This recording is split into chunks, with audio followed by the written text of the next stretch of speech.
欢迎来到扭转乾坤，一个让你看透股市的频道。这里我们将为你讲解马股的大小事。上一支影片我们做了一家垄断全马来西亚电力市场的公司，也就是大家耳熟能详的 DNB 的那个 National Berhad， 并分析了他们最新季度的业绩。那么今天我们将来做一期比较特别的东西，今天不会来分析业绩，而是与大家探讨一家最近很缺钱、到处找钱的公司，然后分析他们到底有什么办法筹资，并且会怎样影响股价，来让他们筹得更多的钱。那么开始前，喜欢我们影片的朋友记得订阅、点赞，并把这支影片分享出去哦，好让 YouTube 的演算法能把我们推得更远，让更多人学习马股知识哦。那今天故事的主角就是我们非常熟悉，而且前几个影片都做过的红飞机 AirAsia。相信大家都知道之前 AirAsia 发生了什么事吧？这里简单介绍一下。那就是受到疫情的影响，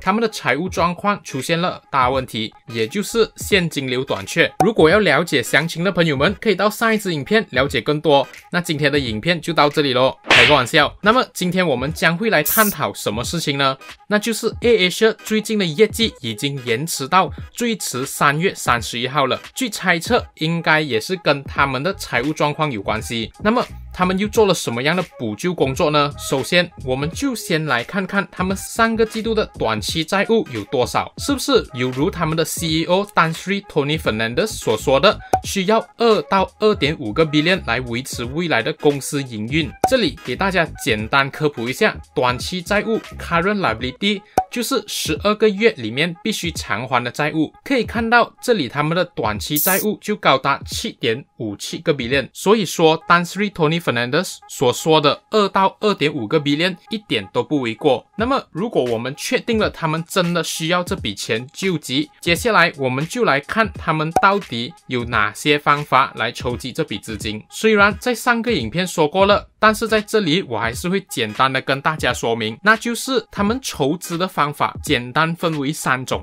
第一种就是贷款，也就是跟银行借钱。第二种就是私下配售 Private Placement， 而第三种就是 Right Issue 附加股。那么 AirAsia 到底采用了什么方式呢？现在小编我将会来为大家讲解，之后我们还会探讨为什么 Private Placement 之前股价一般会大涨，所以记得留守到最后。言归正传，在上个影片中 AirAsia 其实已经采取了贷款这项方法，一个是跟沙巴政府贷款的300 million， 和另一项是与马来西亚政府贷款的1个 billion 资金。但是这1个 billion 资金如今并没有下文，也没有消息了。当时还谣传这1个 billion 的贷款将会被政府担保 80%， 我们也只能等到下个季度的报告中才能知道他们到底有没有得到这笔贷款。那么这是第一种方式，我们就以最好的假设他们很幸运真的得到了那1个 billion 贷款，所以从第一种方式 AirAsia 共筹得了 1.3 个 billion。 那么接下来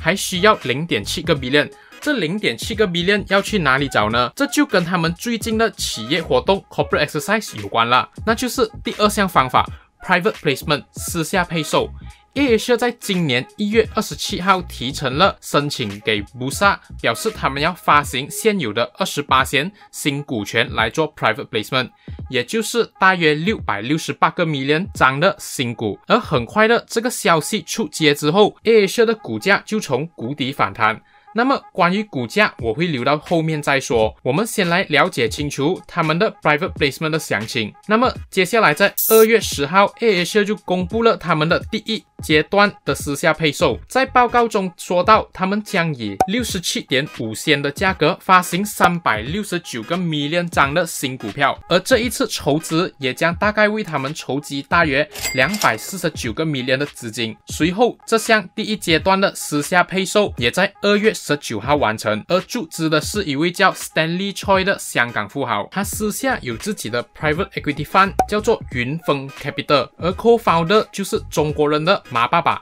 马云。经过这一次的 Private Placement， 这位香港富豪也拥有了 AirAsia 8.958% 的股份。从这一个 Private Placement 中，我们看到 AirAsia 其实是真的急，宣布到完成就只用了9天的时间。那么第一阶段的私下配售之后，股价就马上大涨，投资者似乎对 AirAsia 的未来看到了希望。但是不要忘记 ，AirAsia 第一阶段只是发售了28%里面的大约18%股票而已。那么很快的来到3月9号 ，AirAsia 时隔不到1个月再次推出第2轮的私下配售，这一次是以86.5仙发放大约100个 million 的新股票，但是这一次并没有换到钱回来，而是用市值大约85个 million 的股权去跟 IMEA Holding UK 购买他们手上剩余28% Big Life 股份。这里科普一下 ，Big Life 是 AirAsia 的 Big Reward， 类似累积分数赢奖品的公司。之前 AirAsia 只拥有88%，那么经过了这一次的配售 ，AirAsia 就拥有了 Big Life 100%的股权，而这项配售也很快的在3月17号完成。那么经过了2次配售之后，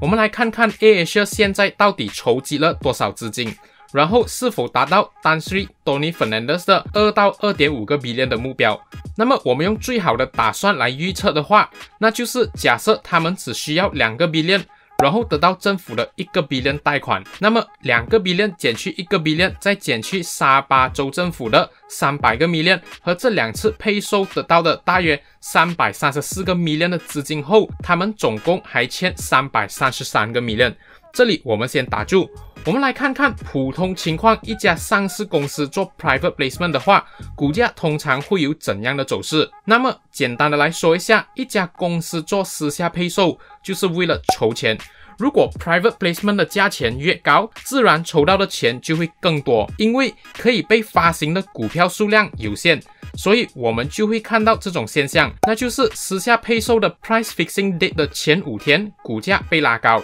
然后一宣布 private placement， 股价就开始回调。那么这个现象的原因很简单，那是因为 private placement 的价钱是用 price fixing date 的前5天的平均股价 VWAP， 也就是 volume weighted average price 来定的，所以拉高股价来增加筹款数额是一贯的作风。但是我们回到 AirAsia 这个案例，当他们1月27号宣布提成了申请给 Bursa Proposed Private Placement 后，股价就开始上升，然后很快的在2月10号就推出了为第一阶段 Private Placement 做出定价。但是奇怪的是，在2月19号股票发出之后，股价并没有回调，而且还继续上升，一直到3月9号为第2阶段的 Private Placement 定价，然后很快的又接着推出了第2阶段的 Private Placement， 然后股价也表现得很强劲，似乎没有停下来的迹象。那么这到底是他们为了之后 Private Placement 能筹到更多资金铺路，还是股民们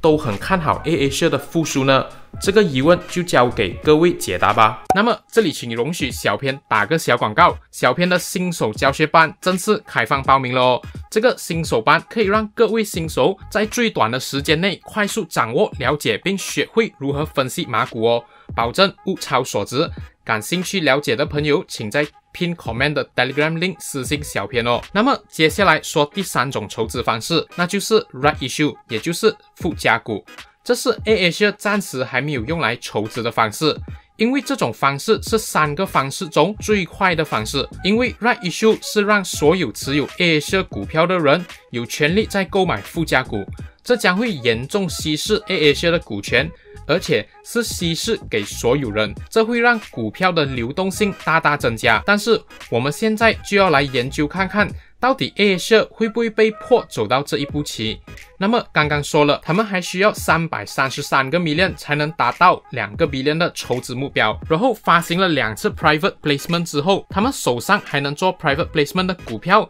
大概就只剩下199个 million 而已。那么我们来算算，如果要用199张股票来筹集333个 million， 股价大约需要多少钱？答案是大约1令吉67仙，但是现在 AirAsia 股价也只有1令吉14仙，所以如果以现在的股价再发行 private placement 的话，能筹集的资金也就只有226个 million， 还缺少大约80个 million。虽然是非常接近他们的目标了，但是别忘了政府的1个 billion 还不知道有没有进入 AirAsia 口袋里。所以小编我是觉得，以现在的股价走势和一再拖延的季度报告，AirAsia 推出第3阶段的私下配售是在所难免。至于会不会做 right issue， 就要看他们能否接到那1个 billion 了。那么不知道在座的你们又有什么看法呢？大家看不看好 AirAsia 这次的底部反弹呢？至于 AirAsia 下个季度的业绩报告公布后，